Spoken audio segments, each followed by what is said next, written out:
You're tuned in to the Ross Tucker Football Podcast, guiding your gridiron journey, none other than your host, former NFL lineman, Ross Tucker. Oh, yeah, it is. But it's not just any Ross Tucker Football Podcast. I never do that. It is a Wisdom Wednesday. I bring it for you every single time I'm behind the mic here on the Ross Tucker Football Podcast, or any of the other shows for that matter. Even Money Podcast, talking NFL betting. The Fantasy Feast Podcast, where Joe Dolan and I today will start to dive into the fantasy implications of some of these draft choices. We'll start with those 6 quarterbacks in the first round, what it means for them from a fantasy perspective, as well as the other guys on their team. And of course, the College Draft Podcast is just fantastic. To my knowledge, we're the only show we go over every single draft choice, right? So we're going to go in depth on every pick, including every pick for your team, every pick for your team's division. Check out the College Draft, Fantasy Feast, Even Money, all available however you listen to this, or youtube.com/Ross Tucker NFL. Always a good time to talk with former longtime Falcons GM Thomas Dimitroff, especially with the Falcons being in the news. Now, truth be told, this conversation, which I think you'll find very, very interesting, actually took place at the Super Bowl.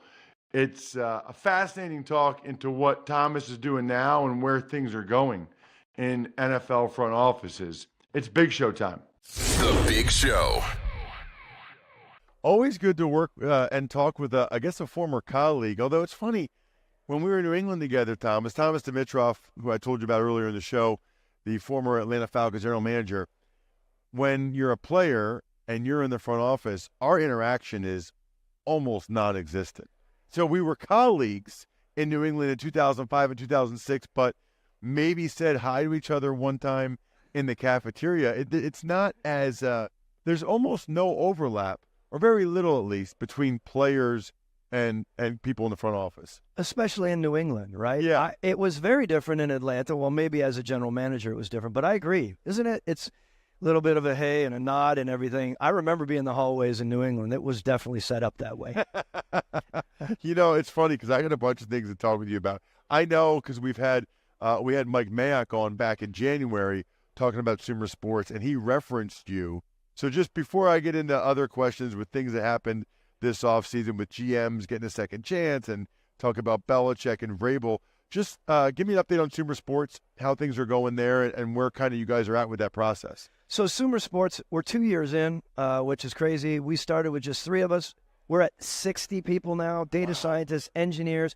We hired, back to Mike Mayock, we hired an internal scouting staff, which the reason we did very quickly is no team is going to give you their IP outright and their grades, right? We decided, let's just go out and hire the best people that were available. We hired Mike Mayock, we hired John Idzik, we hired Phil Emery, we hired Rod Graves, even though he's, in charge of Fritz Pollard, he's involved with us. And then we have, 10 other scouts. That's a big part for us, right? Because we come up with our own internal grading, and then we can work off of it and present to the teams. The other thing we're doing right now, again, remember, roster optimization. This isn't about making calls for a coach and putting that information in front of them. That's a different part of the third party.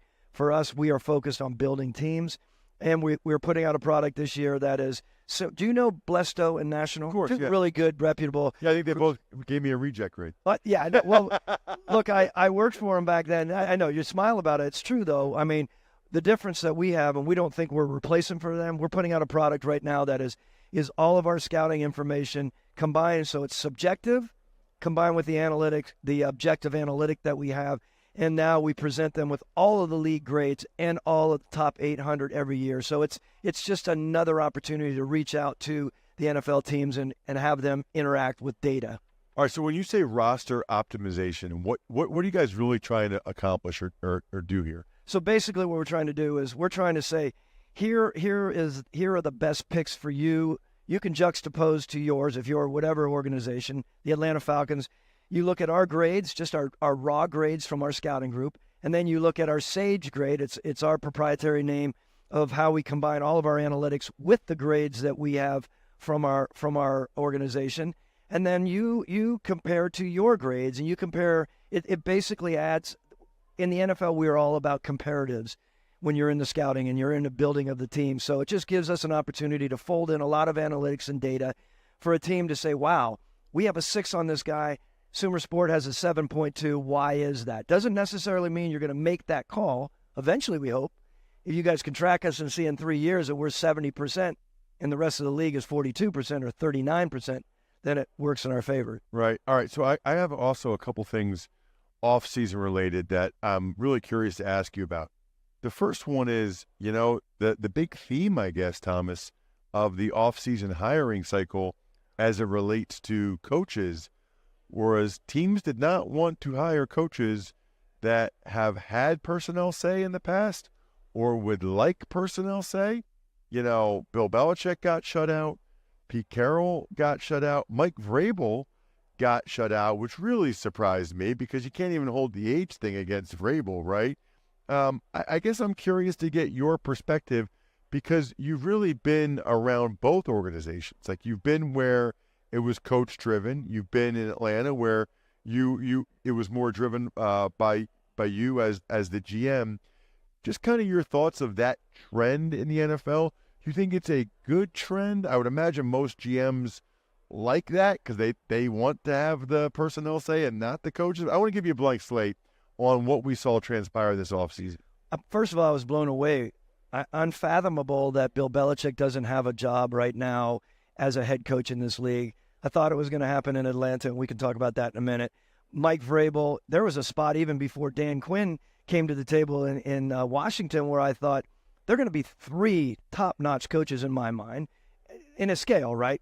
The great, the best ever, you can argue, all the way down to, not all the way down to very, very good coaches. Yeah. And these guys, look, my feeling is a young general manager like Adam Peters, he normally, as I did, you'll want to kick off your time as a general manager. When you finally get to that spot, the last thing you want to do is have some heavy presence around you, right? You want to be a part of building a team finally. The great thing I think that Adam has with Dan Quinn is Dan is so collaborative. Dan knows a lot about personnel and he enjoys it, but the two of them can work together well. So that's a little bit of a different situation. When you bring a guy like Bill Belichick in or Mike Vrabel, who are both very, very strong men and who are going to require the ability to make the calls within the organization, interior, maybe not like Bill. If Bill were to come into Atlanta, he had said that he would work with Terry Fontenot. But I think the people in the building probably think, yeah, Bill's going to come in, but he's still going to have final say, and that's complicated. I think there are a lot of people in the general manager role who just want to make sure that they are doing what is right, and they're the experts in personnel.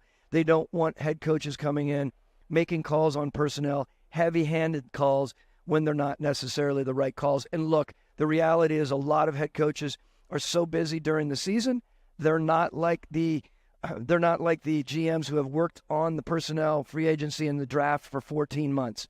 Right, Ross? That's the big thing. They come in after the season and they start watching a couple games here and there. And not all of them, but some do. Yeah. And I think that's complicated for general managers. Right, because it's like this guy just flies in and wants to overtake the process that we've been spending so much time on. Right. Probably deflating for the scouting staff. It is deflating, but if you have a good guy, again, I keep coming back to Dan Quinn. You talk to the scouting staff, there's not a better head coach out there that they want to work with than more than Dan Quinn, because Dan is going to be is going to be involved in the right way. He's going to interact with the scouts. I mean, he has a great time, spending time with the specialty side of the scouts, right? That's a big thing for a head coach. Most don't. Most will be drawing up their playbook. They'll come in, meet with the GM, and then move on. A lot of that. And that's not Dan. So I'm excited to watch Adam Peters and Dan Quinn work together. And that's really what it came down to, is a lot of these different places, they had a GM in place. And because I'm sitting there thinking with the Belichick thing in Atlanta, Terry Fontenot and Rich McKay, they don't want Belichick going in there. I mean, how does that help them? I mean, the next step is not those guys getting promotions or getting more money. It's maybe them getting knocked out of there. Yeah, I mean, that survival element of it, right? But from the very beginning, it was pretty public that Rich was going to step aside. Not step aside. He was just named CEO of AMBSE, Sports and Entertainment, Arthur Sports and Entertainment. So he was going to be up and doing a lot of stuff at the very high level. So I don't think that was as much of an issue. I think it was what you're saying. I think there were a number of people inside the building who were like, well, What direction does this go? This may even go to the salary cap guy, Chris Olsen. I'm not putting him saying in that saying that he was causing all kinds of turmoil in there, but when you're a cap guy, you're wondering who's coming in or if someone's going to replace you. That is a big deal, right, in the league when there's a new head coach or a strong general manager coming in. Do you think he'll have a job next year, Belichick? I do believe so. Yeah. And quite honestly, in a roundabout way, I've talked to people who, even GMs who are, saying like, look, if my situation were to be different, or if I could convince my owner, I might consider a change, because how many times you get a chance to take Bill Belichick, and it's very rare. It's a once in a lifetime opportunity for a GM and an ownership group. In my mind, that sounds inflamed or exaggerated, but I believe it. Most times those guys retire in their own organization. They don't come available to the general masses. Right. Holy smokes. That's incredible. It's a really good point. What about, Thomas, I think we talked about this before. It's so rare, speaking of guys like Belichick or Rabel or Pete Carroll, so rare for a general manager like yourself to ever get a second bite at the apple, to ever get a second chance, which I think is interesting, because we'll see how Dan Quinn does. We'll see how Raheem Morris does, right? But there are some pretty, high-level examples of guys like Pete Carroll, like Bill Belichick, doing much better in their second stint, yet it's so rare. I mean, off the top of my head, I can think of, Mike Tannenbaum sort of with the Jets and the Dolphins, and now this offseason, Tom Telesco, which is really rare, to just go from one team to another team in the same division.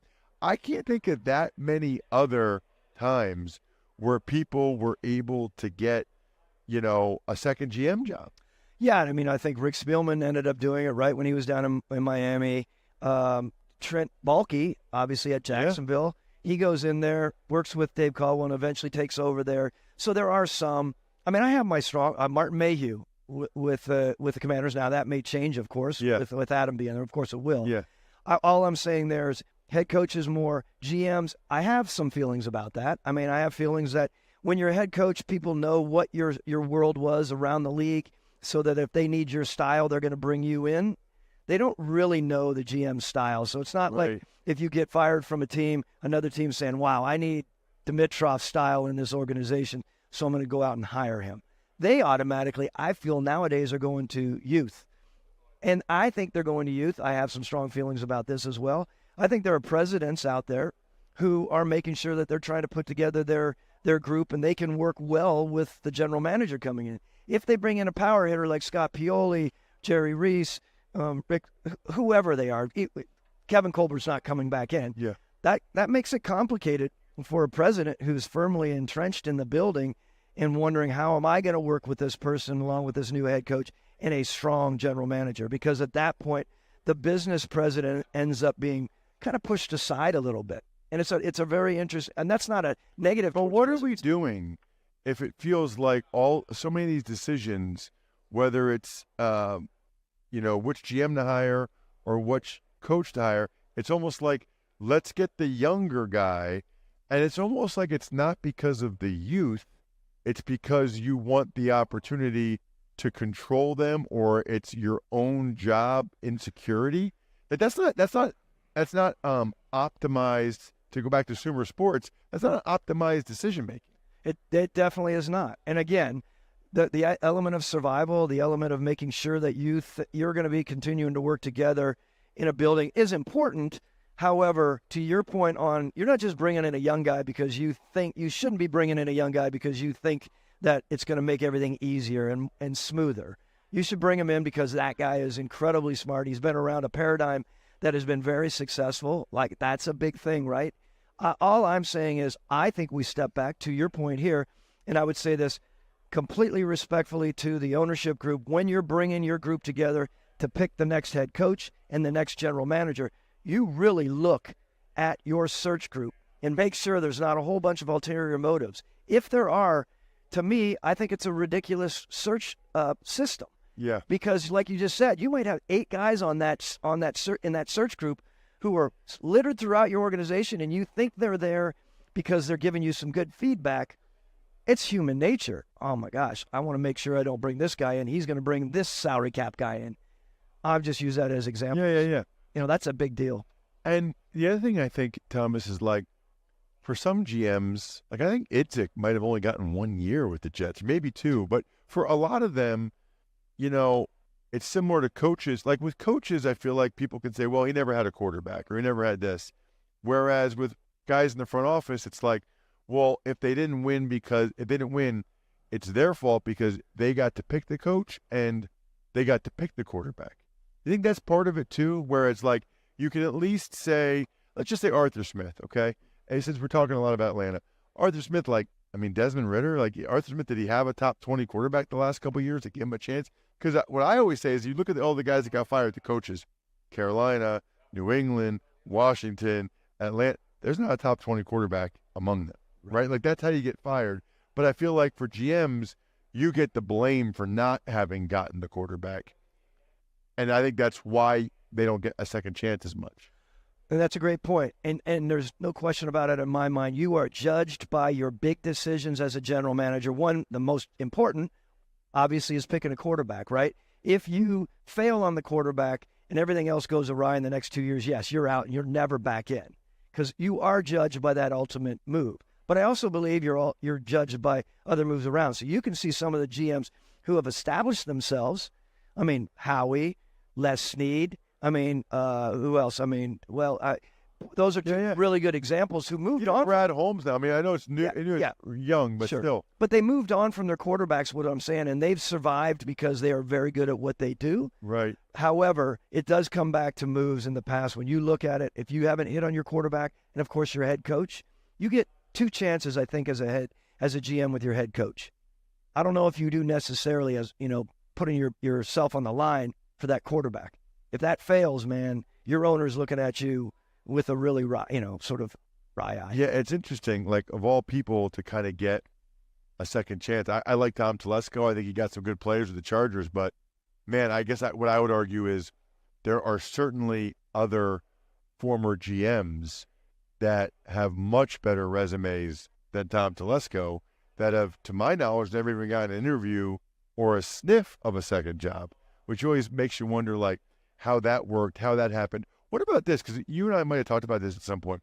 What about the money for GMs? Because there was a time, and maybe it's still that way, where head coaches make like double or triple or whatever GMs make, which I always think is interesting. And I've actually told them this, like, because I do the Eagles preseason games. I mean, if I was an owner, one of the first things I would do was basically give a guy like Howie Roseman almost whatever he wants, because his ability to get the right players and to be able to do a good job hiring coaches. And Jeffrey Lurie does a fantastic job with that, heavily involved owner in that part of the operation. But I had heard, and maybe it's changed or gotten better, but the GMs weren't getting nearly the pay that coaches were, which I think is interesting. Especially since a lot of times they're the boss. They're the one that helps pick the coach. I mean, let's just call it the way it was. About a matter of 10+ years ago, the salary base for a GM was like $1 million. There's a high water mark right now of over $6 million a year, which is huge. But contrast that to the head coaches out there who are over 10 and beyond. You're exactly right. First-year head coaches are now getting like 9 or 10. That's unbelievable. But the point to that is exactly like, where do you start bridging that gap? Because back in the day, the GM was tucked away a little bit and they could last 2 or 3 coaches. Now they are right in the middle of it. When something goes awry with an organization, they're getting peppered on all kinds of stuff just as a head coaches. Never used to be that way. Thomas, last question for you. Just give me like the biggest trend that you would notice in the league right now from Sumer Sports or the data you guys have gotten, or maybe how teams are using analytics. And maybe it is using what you guys do in Sumer Sports. But for someone that's been out of the league as long as I have, what would I be most surprised by if I were in the personnel meetings or the coaching staff meetings? Is it the analytics stuff and how prominent it is, or no? Well, I think it's gaining prominence, and I think it is over the next 3 to 5 years going to be a massive move and evolution in the league, I think. And I say this not being a martyr, understand that. I bring my buddies aside who are GMs, and I'm saying, look, you want to parlay this into 2 and 3 more contracts? Come in with an understanding that it's going to be football at the core, and yet you're going to fold in the right amount of data so that you are showing your owner that you're being more academic about it. And this is not, again, we said it last year, and I hate to throw this phrase in, This is not like the idea of black box. This is about working together in that situation. So I do believe I have a lot of general managers saying to me, like, I'm really interested in how I can utilize this, but I don't want it to come in here and like eradicate, strong word, half my scouting staff. Right. I want to make sure that we are still football at the core and we're able to augment. And so to your point, I think you're seeing a lot of headway in hiring more substantial data staffs that you can tap into, create work for, the coaching decisions, but then also on the roster side, they're realizing the importance of that. And again, I could go on and on. I know you talked to Eric Eager about it. The net of it is you have to be more open-minded as a GM in today's world when you're building your football team. The gut stuff is not, it doesn't work anymore.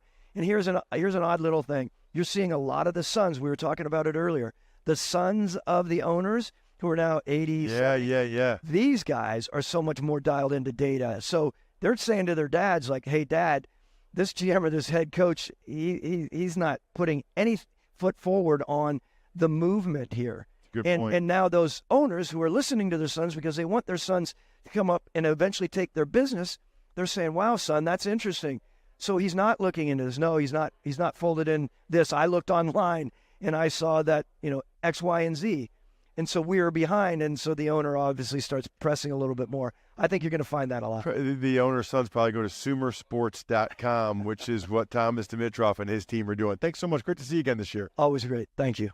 Man, I really enjoy him and talking with Thomas. I think it's almost like an annual thing now at the Super Bowl.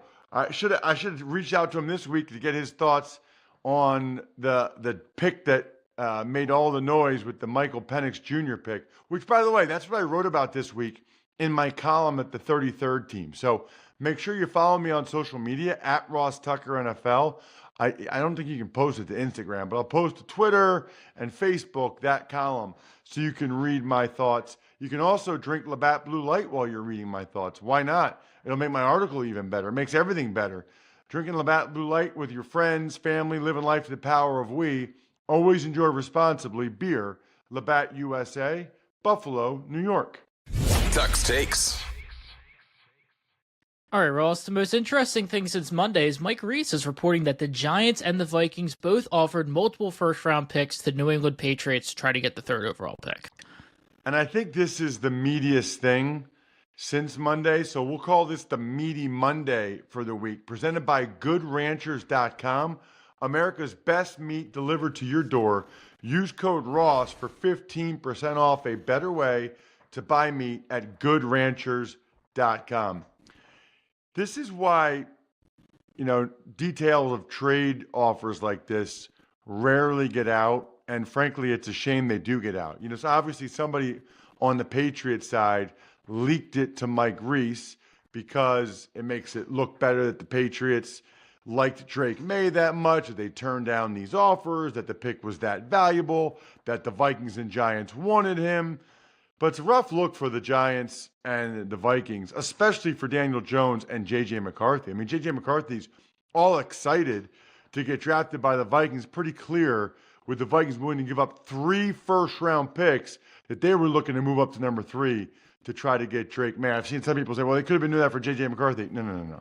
You use some logic here, right? If they were going to do that for J.J. McCarthy, they would have been able to trade at some other point between 4 and 10 to make sure they got McCarthy. Just not good when trade details like this come out for some of the parties involved. Some contract news will stick in New England. Christian Barmore, he gets a 4-year extension with the Patriots that includes $42 million guaranteed. Travis Kelce, he gets a new contract in Kansas City that gives him a $4 million raise this season, and while his brother Jason's going to be with ESPN this season.